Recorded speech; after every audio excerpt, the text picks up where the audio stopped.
حضرت عائشہ صدیقہ رضی اللہ تعالی عنہا آپ روایت فرماتی ہیں،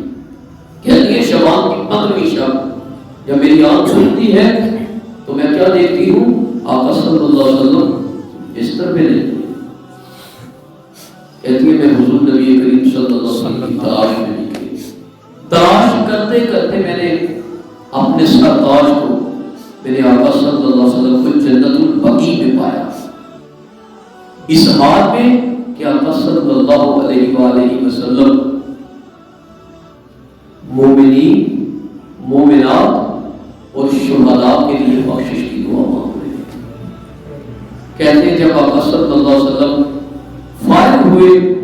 تو وہ دعا والا ٹکڑا میری طرف فرمایا، اور پھر آقا صلی اللہ علیہ وسلم نے ارشاد فرمایا اے عائشہ جبریل امین میرے پاس آئے اور آ کے کہا یا رسول اللہ صلی اللہ علیہ وسلم آج والی شب جو ہے ایسی شب ہے، ایسی رات ہے جس میں رب حدود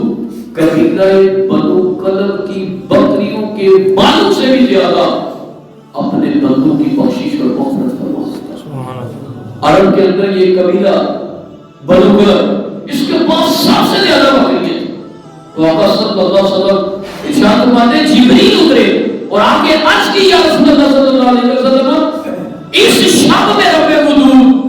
قبیلہ بنو کلب کی بکریوں کے بالوں سے بھی زیادہ